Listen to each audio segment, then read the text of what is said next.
हरिः ओं श्रीगुरुभ्यो नमः।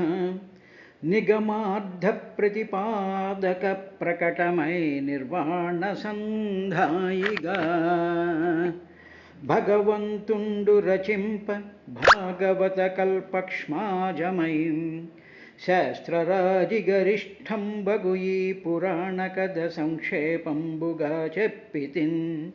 జగతిన్ నీవు రచింపు దీనినతి విస్తారంబుగా పుత్రక. ఉపవాసవ్రత శౌచశీలమఖ సంధ్యోపాసనగ్నిక్రియాజపదానాధ్యయనాది కర్మముల మోక్షప్రాప్తి సేకూరదు. అచ్చపు భక్తిన్ హరి పుండరీకనయనున్ సర్వాతిశాయిన్ రమాధిపు పాపఘ్నుపరేషు నచ్యుతిని అద్దింగొల్వలేకుండినన్. వనజాక్షు మహిమ నిత్యము వినితించుచు వరులు ఒగడ వినుచున్ మదిలో అనుమోదించుచు నుండెడి జనములు తన్మోహవశత జనరు మునీంద్ర. క్షళితాఖిల కల్మషవ్రజామరనదీ జనక కోమల పదాబ్జములవాని అఖిల సంపత్కారుణాపాంగలక్ష్మీ విలాసిత వక్షస్థలంబువాని పద్మమిత్రామిత్రభాసిత కరుణాతరంగిత చారునేత్రములవాని భువన నిర్మాణ నైపుణ భవ్య నిజ జన్మ కారణ నభిపంకజమువాని హితాహితశయన వహనములవాని సేవితామరతాపసశ్రేణివాని అఖిల లోకంబులకు గురుండైన వాని కాంచ పరమేష్ఠి కన్నుల కరువుదీర. కమనీయ రూపరేఖారమణీయత చలనొప్పురమణీమణి అక్కమలాలయ తన మృదుకర కమలంబుల విభుని పాద కమలములత్తన్. సతత జ్ఞాన రమాయశో బలమైశ్వర్యాదియుక్తం జగత్పతి యజ్ఞేషు ననంతు అచ్యుతు దళత్పంకేరుహాక్షుం శ్రియః పతి నా ఆద్యంత వికార దూరు కరుణాపాధో నిధిన్ సాత్వతాం పతివద్ధిష్ణు సహిష్ణు విష్ణు గుణ విభ్రాజిష్ణు రోచిష్ణునిన్. దరహాసామృతపురితాస్యు నిజ భక్తత్రాణపారాయణున్ అరుణాంభోరుహ పత్రలోచనుని పీతావాసుద్రై సుందరు మంజీర కిరీటకుండల ముఖోద్యద్భూషు యోగీశ్వరేశ్వరు లక్ష్మీయుత వక్షు చిన్మయు దయాసాంద్రుం చతుర్బాహునిన్. హరిః ఓం శ్రీ గురుభ్యో నమః. విదురా, ఆ పృథు చక్రవర్తి సహస్ర సంవత్సరాల పాటు జరిగేటువంటి సత్ర యాగం చెయ్యాలి అనేటువంటి దీక్షా కంకణ బద్ధుడయ్యి ఆయన సమస్తమైనటువంటి బ్రహ్మ ఋషులు, తర్వాత రాజర్షులు, దేవతల యొక్క సమూహంలో ఆయన నక్షత్రాల మధ్యన చంద్రుడి వలె చాలా అద్భుతంగా ఆయన విరాజిల్లుతూ ఉండేటువంటి సందర్భంలో ఆయన పచ్చనటువంటి దేహం జరిగినటువంటి దేహంతో ఉన్నటువంటి వాడు పొడవైనటువంటి బాహువులున్న కళ్ళలో ఎరుపు, కళ్ళ చివర ఎరుపు వర్ణంతో మెరిసిపోతూ ఉండేటువంటి వాడు. అందమైనటువంటి ముక్కుంది, పుష్టిగా ఉండేటువంటి భుజస్కంధాలున్నాయి. తర్వాత విశాలమైనటువంటి వక్షస్థలం ఉంది ఆయనకి. తరువాత ఆయన ఉదరము ముడతలతో కూడుకుని ఉన్నది. అంటే సుందరకాండంలో సీతాదేవి శ్రీరాముణ్ణి శ్రీరాముని నువ్వు చూసావా, శ్రీరాముడు ఎలా ఉంటాడు అని అన్నప్పుడు ఆంజనేయ స్వామి ఏ విధానాన్ని అయితే శ్రీరాముడి యొక్క ఆ స్వరూపాన్ని ఏ విధంగా వర్ణించాడో అదేవిధంగా ఇక్కడ విష్ణువాంశ సంభూతుడైనటువంటి ఆదిరాజు అయినటువంటి పరమాత్మ యొక్క దర్శనం పొందినటువంటి వాడు ఏ విధంగా ఉంటాడు అనేటువంటి విషయాన్ని మనకి ఇక్కడ చెప్తూ ఉన్నారు. తర్వాత సాముద్రిక శాస్త్ర ప్రకారము కూడా మహానుభావులైనటువంటి వాళ్ళ యొక్క శరీరాలు ఏ విధంగా ఉంటాయి, వాళ్ళ చూపులు ఏ విధంగా ఉంటాయి, వాళ్ళు సమస్తమైనటువంటి అంగాలు కూడా ఆ సాముద్రిక శాస్త్రానుసారంగా ఉంటాయి అని చెప్పి ఆ సాముద్రిక శాస్త్ర సంబంధమైనటువంటి విశేషాన్ని మనకి స్ఫురించేటటువంటి విధంగా, ఆ శాస్త్రం యొక్క స్ఫురణ కలిగించేటువంటి విధంగా అది పురు చక్రవర్తిలో ఈ విధంగా ఉన్నాయి అని చెప్తూ ఆయన ఇంకా ఎలా ఉన్నాడు అనేటువంటి విషయాన్ని మైత్రేయ మహర్షి ఆ విదురుడి వారితో చెప్తూ, సూక్ష్మ వక్రాసిత స్నిగ్ధమూర్ధజ కంబుకంధర మహాధనేదుకూలాగ్ర్యే పరిధాయోపవీయ చ.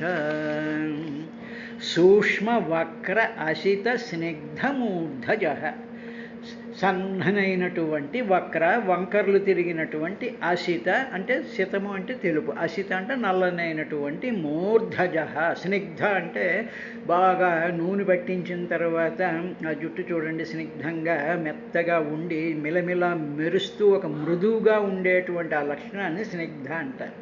అసిత నల్లగా ఉండేటువంటి స్నిగ్ధ, ఆ మెరుపుతో ఉండేటువంటి మూర్ధజ, శిరోజాలతో ఆయన ఉన్నాడు, ఆయన శిరోజాలు అలా ఉన్నాయి. తర్వాత కంబు కంధర, కంబు అంటే శంఖం, శంఖం లాంటి ఆయన యొక్క కంఠం ఉంది. తర్వాత మహాధనే దుకూలాగ్ర్యే, చాలా విలువైనటువంటి దుకూలాగ్ర్యే అంటే దుకూలములు అంటే వస్త్రాలు ధరించి ఉన్నాడు ఆయన.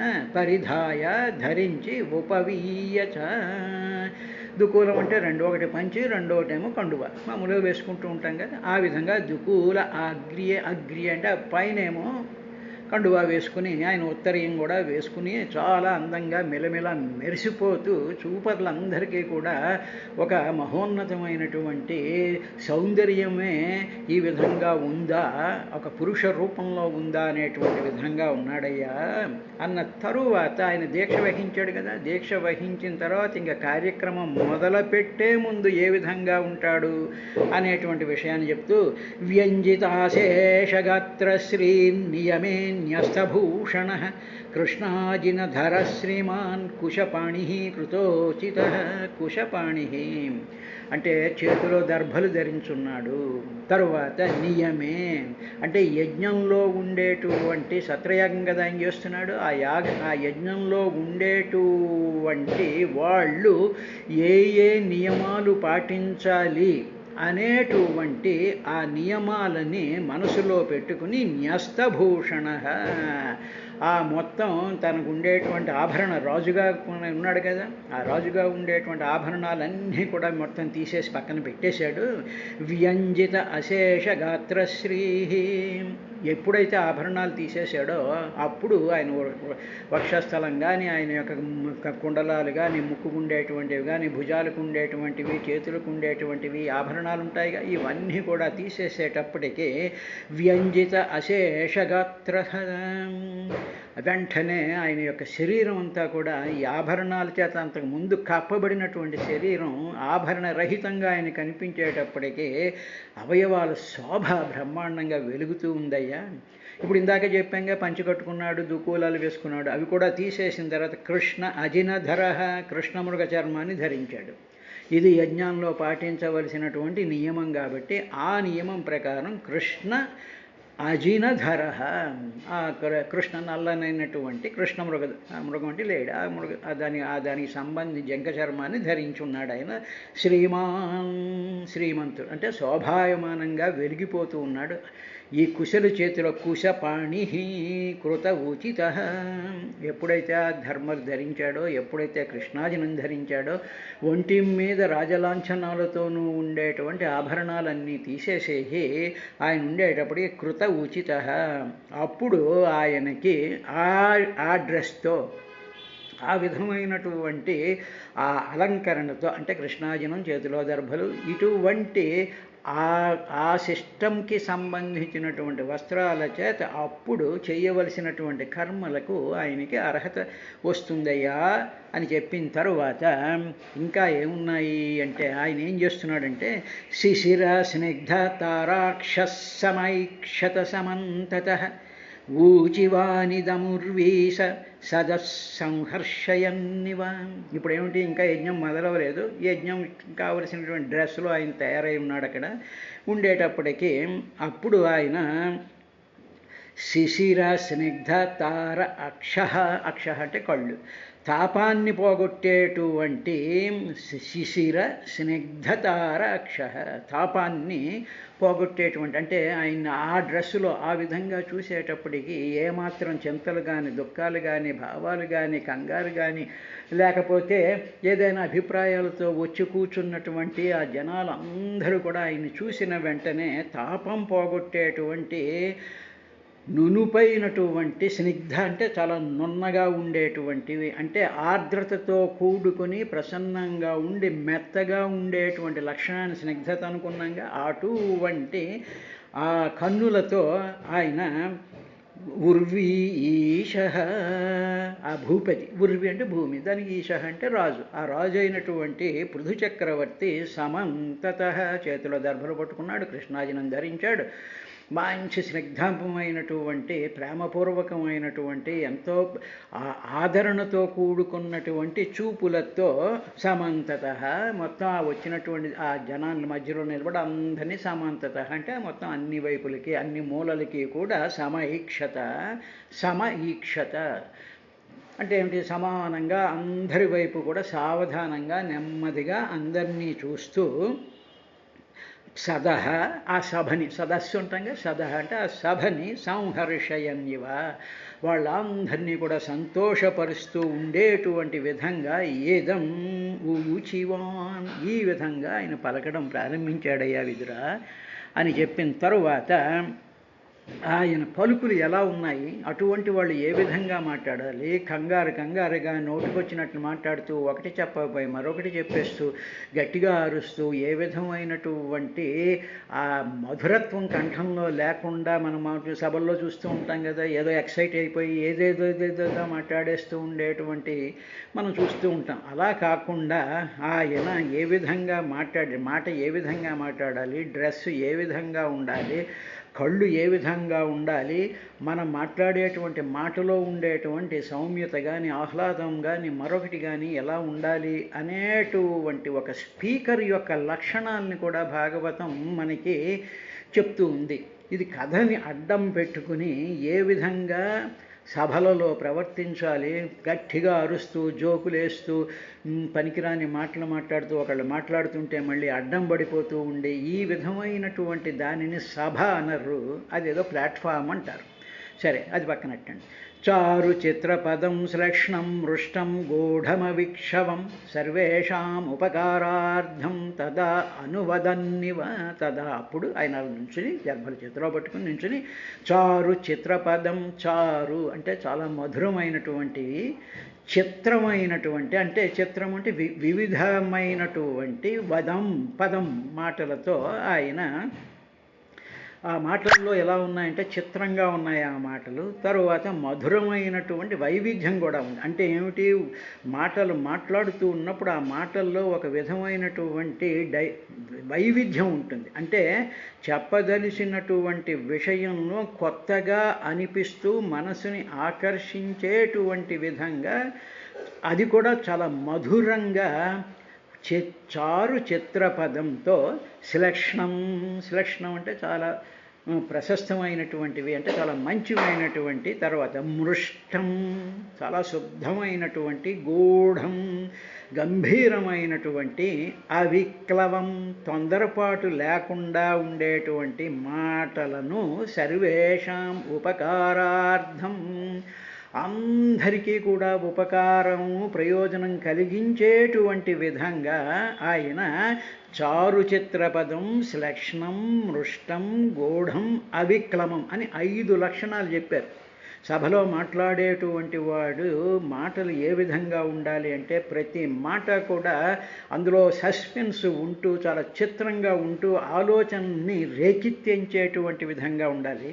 ఆ మాటలు చాలా ప్రశస్తమైనటువంటి మాటలు అయి ఉండాలి. దాంట్లో ఒక రకమైనటువంటి స్థితి ఉండాలి. ఆ స్టేటస్ ఆఫ్ ది వర్డ్స్ కూడా చాలా ఎక్కువ స్టేటస్లో ఉండాలి. పనికిరానటువంటి ఈ సినిమా మాటలు లేకపోతే మరొకటి ఈ విధమైనటువంటి మాటలు లేకుండా ఉండాలి. తర్వాత ఆ మాటల్లో మృష్టం అంటే శుద్ధంగా ఉండాలి.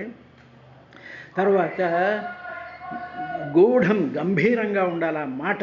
అది ఆ మాటని మనం తలుచుకున్న వెంటనే ఆ మాట గురించి ఒకసారి మననం చేస్తూ ఉంటే ఆ మాటలో ఉండేటువంటి అర్థం, భావార్థం, దృశ్యం, పరమార్థం ఈ లోతుల్లోకి తీసుకెళ్ళేటట్టుగా ఉండాలి. గూఢం అవిక్లమం తొందరపాటు లేకున్నాడు. ఏదేదో గబగబా అవి ఇవి అన్నీ కలిపేసేసి చెప్పేయాలి అనేటువంటి మాటల్ని అవన్నీ కూడా ఉండేటప్పటికి వీడు ఏం చెప్తున్నాడు, ఒక దాంట్లోకి వెళ్ళిపోతున్నాడు ఏమిటి, ఆ మాటలు ఏమిటి, ఈ మాటలు ఏమిటి, మేము అది చేసాం ఇది చేయబోదాం అనుకుంటున్నాం, అది చేద్దాం, మీరు వచ్చారు మాకు చాలా సంతోషం. ఇలాగా వ్యాకులతతో కూడుకున్నటువంటి మాటలు లేకుండా సర్వేషాం ఉపకారార్థం వినేటువంటి వాళ్ళందరికీ ఉపకారం కలిగించేటట్టుండాలి. అనువదం అటువంటివన్నీ కూడా అనువదన్యవ తన అనుభవాన్ని ఆయన చెప్తున్నట్టుగా ఉన్నాయి ఆ మాటలన్నీ కూడా విదురా అన్నాడు. తనకు కలిగినటువంటి అనుభవం ఏమిటి? సాక్షాత్తు శ్రీ మహావిష్ణువు చూశాడు. అంతకుముందు బ్రహ్మగారు వచ్చారు, అంతకుముందు మహర్షులందరూ వచ్చారు. వీళ్ళందరి సమక్షంలోనూ కూడా 100 యజ్ఞాలు సంకల్పించి 99 యజ్ఞాలు చేశాడు. అటువంటి మహత్తరమైనటువంటి అనుభవంతో ఆయన ఈ 5 రకాలైనటువంటి క్వాలిటీస్తోనూ కూడా తనకు కలిగినటువంటి ఆ అనుభవాన్ని పంచుకోవడానికి ఆయన ప్రయత్నిస్తూ ఉన్నాడు. సాధారణంగా ప్రతి మానవుడు కూడా తన అనుభవాన్ని పంచుకోవడానికి ప్రయత్నిస్తూ ఉంటాడు. ఆ అనుభవం ఏమిటి అంటే, వాడికి ఏదో చిన్నది కూల్ డ్రింక్ తాగాడు అనుకోండి, ఎవడైనా వాడు కూల్ డ్రింక్ తాగితే చెప్పేసుకోవాలి, నేను కూల్ డ్రింక్ తాగానండి, ఇంకా కూల్ డ్రింక్ ఉందండి, అబ్బో అది ఎవరు ఇంతవరకు మీరెవరు డెఫినెట్గా తాగి ఉండర్లేండి, అబ్బబ్బబ్బబ్బా ఎంత బాగుందో అని చెప్పి అవే మాటలు, అబ్బబ్బా ఎంత బాగుందో, అది అసలు నిజంగాను ఎవరు తయారు చేయలేరండి, అది మా షాపులోనే దొరుకుతుందండి, దాని ఖరీదు చాలా తక్కువ, నిజంగా అటువంటిది మీరు ఎప్పుడూ చూడరండి. ఇవన్నీ చూసారా ఎన్ని పనికిరాని మాటలు వస్తున్నాయో మనకి. ఎటువంటి పనికిరాని మాటల్లో ఏ విధమైనటువంటి వైవిధ్యము ఉండదు, ఇందులో శుద్ధత ఉండదు, ఇందులో గంభీరంగా ఆలోచించాల్సినటువంటి విషయము ఉండదు. తర్వాత దీనివల్ల అవతల వాళ్ళకి ఏ విధమైనటువంటి ఉపకారము లేనటువంటి మాటలు ఉంటాయి చూసారా, అటువంటి మాటల్లో వీడేదో తన అనుభవాన్ని చెప్పేస్తూ అనుకుంటాడు. ఏమిటి పాడు అనుభవం, వాడికి ఎవరో చూశారు, నమస్కారం పెట్టో బాగుంది అనుకున్నాం, అంతే అయిపోయింది. ఏమిటో అదేదో పెద్ద అనుభవాల్లాగా వీళ్ళకి ఏదో ఒళ్ళంతా పులకరించిపోయి ఏదో అయిపోతున్నట్టుగా అనవసరమైనటువంటి పనికిరానటువంటి మాటలు మాట్లాడరాదు అని చెప్పి సభాశాస్త్రం అనేటువంటి విషయంలో ఏ విధంగా మాట్లాడాలనేటువంటి శాస్త్రం ఒకటి ఉంది. అదేవిధంగా ఏ విధంగా నమస్కారాలు అభివాదన విధి అనేటువంటిది, అదేవిధంగా స్నాన విధి అని రకరకాలైనటువంటి పద్ధతులు శాస్త్రాలు చెప్పాయి. ఆ శాస్త్రం చదివితే మనం ఎలా ఉండాలి, ఏం చేయాలి అనేటువంటి విషయాలన్నీ దాంట్లో వస్తూ ఉంటాయి. కాబట్టి ఆ శాస్త్రాలని స్పృశిస్తూ ఆ కథానుసారంగా వేదవ్యాస మహర్షి మైత్రేయుడి ద్వారా విదురుడికి తెలీదా, మైత్రేయుడికి తెలీదా, వాళ్ళిద్దరూ మాట్లాడుకుంటున్నారంటే వాళ్ళ కోసం కాదు, అది మన కోసం అనేటువంటి గ్రహింపు మనకు ఉండాలి. సరే, ఇది అయిన తర్వాత ఆయన అందరి ఉపకారార్థం, సర్వేషాం ఉపకారార్థం, అందరి ఉపకారం అందరి ప్రయోజనం కోసం ఆయన ఈ విధంగా మాట్లాడడం ప్రారంభించాడయ్యా అన్నారు 21వ శ్లోకంలో. రాజోవాచ, ఇప్పుడు పృథుచక్రవర్తి రాజు ఆయన మాట్లాడుతున్నాడు. సభ్యాశృణ్వత భద్రం వస్సాధవో ఇహాగతాః సత్సు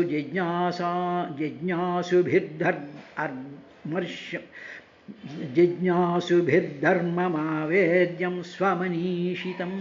సభ్యాః, ఓ సదస్సులారా, శృణుత వినండి, వహ మీకు భద్రం మంగళమొగ్గాక, మీకు అందరికీ మంగళమొగ్గాక, మీరందరూ సుఖంగా ఉండండి, మీకు కళ్యాణాలు కలుగుగాక, మీకు ఏ విధమైనటువంటి చింతలు ఉండకుండా ఉండుగాక అని మొట్టమొదట వాళ్ళనందరినీ కూడా ఒక వెల్ విషింగ్ అంటాను చూసారా, అటువంటి విష్ చేస్తూ ఆయన సాధవ, సాధు పురుషులైనటువంటి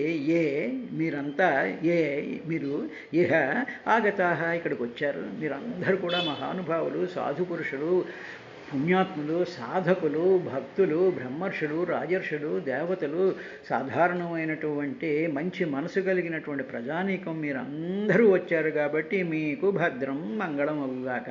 తర్వాత ఇచ్చటికి మీలాంటి వాళ్ళందరూ ఇక్కడికి వచ్చారు.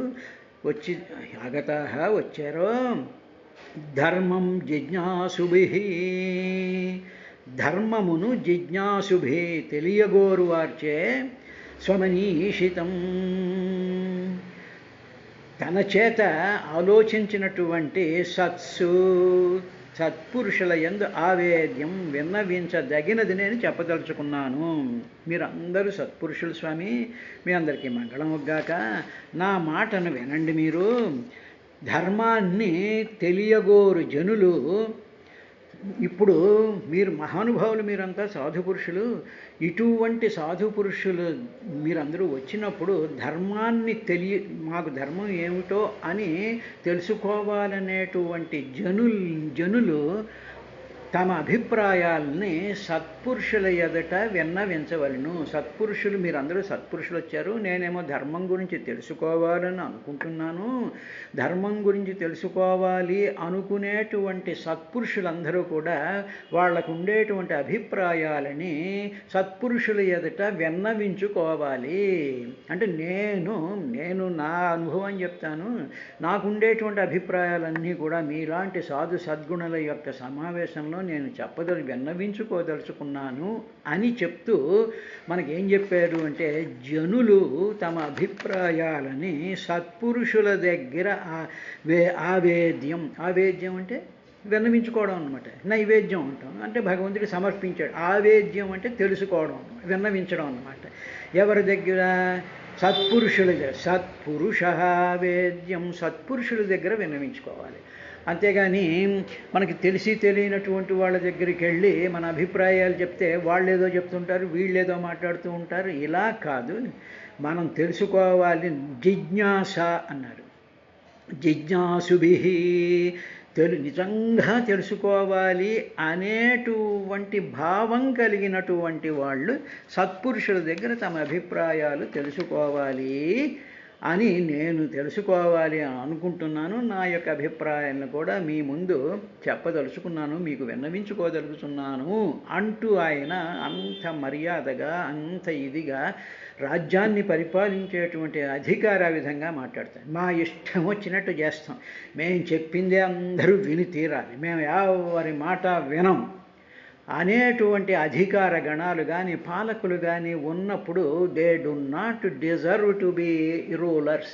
వాళ్ళు అధికారంలో ఉండడానికి అనర్హత కలిగినటువంటి వాళ్ళే అవుతారు. ఇంతటి విష్ణువంశ సంభూతుడైనటువంటి పృథు చక్రవర్తి ఆ మాట అంటున్నాడు కాబట్టి మనలాంటి ఎందుకు పనికిరానటువంటి అధికారులు, పాలకులు ఈ విధంగా ఉండడం మంచిది కాదు. ఎందుకంటే వాళ్ళకి ఈ విషయాలు తెలియదు, ఎందుకంటే వాళ్ళు భాగవతం వద్దనుకున్నారు కాబట్టి. సరే, అది పక్కనట్టండి. అహం దండధరో రాజా ప్రజానామిహ యోజితః రక్షితా వృత్తిదస్వేషు శతుషు స్థాపితా పృథక్ అని ఆయన వాళ్ళందరికీ కూడా శుభం పలికి నమస్కారం పెట్టి ఆ కుశలు చేతిలో పట్టుకుని, దర్భలు చేతిలో ఎప్పుడైతే మనిషి పట్టుకుంటాడో అప్పుడు వాడి శరీరం, వాడి మాట, వాడి చూపు, వాడి యొక్క కదలికంతా కూడా పరిశుద్ధమవుతుంది. అందుకనే దర్భని ఎప్పుడు చేతిలో పట్టుకునే ఏ పనైనా సత్కార్యం అనేటువంటిది చేస్తూ ఉండాలి. కానీ ఒక చేతిలో కాఫీ గ్లాసు పట్టుకుని, ప్లాస్టిక్ కాఫీ పట్టుకుని, ఏదో పువ్వులు పట్టుకుంటే అవన్నీ కూడా సరైనటువంటి పద్ధతులు కావవి, సరైనటువంటి మాటలు కూడా కావు. అహం నేను ఇహ ఈ సామ్రాజ్యంలో ప్రజానాం రాజా యోజితః. స్వామి, ఈ సామ్రాజ్యానికి, ఈ సామ్రాజ్యం అంటే సప్తద్వీపాలతో కూడుకుని యమునా గంగా నది మధ్య ఆవాసం ఉంటూ నేను సత్రయాగాన్ని చెయ్యాలని సంకల్పించి దీక్షభూనినటువంటి నేను ఈ సామ్రాజ్యానికి ప్రజలకు రాజుగా యోజితః నేను వినియోగించబడ్డాను. నన్ను నియోగించారు. నన్ను మహర్షులందరూ కూడా నన్ను దీనికి అధిపతివి కా అని చెప్పి నన్ను అభిషేకించారయ్యా. అటువంటి నేను దండధర, నేను ఒక దండాన్ని ధరించాను. దండం ఏమిటి అంటే న్యాయం ధర్మం చెప్పడానికి సంకేతంగా రాజు యొక్క చేతిలో ఉండేటువంటి ఒకానొక ఆ ఆ ఇన్స్ట్రుమెంట్ని దండము అంటారు. తరువాత యముణ్ణి దండాధరుడు అంటారు. అంటే ఏమిటి? దుష్టులని శిక్షించడం అనేటువంటి కార్యక్రమం చెయ్యడానికి ఆ దండాన్ని ధరించడం అనేటువంటిది ఉంటుంది. కాబట్టి దుష్టుల్ని నేను శిక్షిస్తాను. తర్వాత రక్షితా, ఈ దండం ఏం చేస్తుందంటే ఇది శిక్షించడానికి మొత్తడానికే కాదు, రక్షితా మంచి వాళ్ళని రక్షించడం కోసం అని రెండు చెప్పి, ఈ రెండు పనులకే కాదు నేను ఉన్నది, ఈ రెండు పనులకి కూడా పోలీసాడు ఉంటే చాలు, కానీ నేను రాజుని కదా, నేనేం చేయాలంటే వృత్తిద సమస్తమైనటువంటి జనులకు వాళ్ళ యొక్క అర్హతలను బట్టి వాళ్ళకి ఆ ఉద్యోగాలు ఇచ్చి, వాళ్ళకి కంఫర్ట్స్ ఇచ్చి, వాళ్ళకి ఇవ్వాల్సినటువంటి సౌకర్యాన్ని వృత్తిద అంటారు. వృత్తి అంటే వృత్తులు ఇవ్వడం అనమాట. అంటే జనరేట్ ఎంప్లాయ్మెంట్ అని మామూలుగా మన మాటలో చెప్పుకోవాలి. వృత్తిద. అది మూడోది. దుష్టులను శిక్షిస్తాను, శిష్టులను రక్షిస్తాను, సమస్త ప్రజలకి కూడా వాళ్ళ అర్హతని బట్టి వాళ్ళకి జీవనోపాయాలను కలిగిస్తాను. స్వేషు సేతుషు పృథకు స్థాపిత. అంతేకాదు ప్రతి వాడు స్వేషు అంటే ఎవడికి వాడు, సేతుషు ధర్మ మర్యాదల యందు పృథక్ వేరువేరుగా స్థాపిస్తాను. ఎవరికి ఏ ధర్మాలు ఆచరించాలో, ఎవరు ఏ డ్యూటీలు చేయాలో అవన్నీ కూడా స్థాపించడానికే నేను వచ్చాను అన్నాడు. రేపటి కార్యక్రమంలో ఆయన ఇంకా ఏం చెప్పాడు అనేటువంటి విశేషాన్ని చూద్దాం.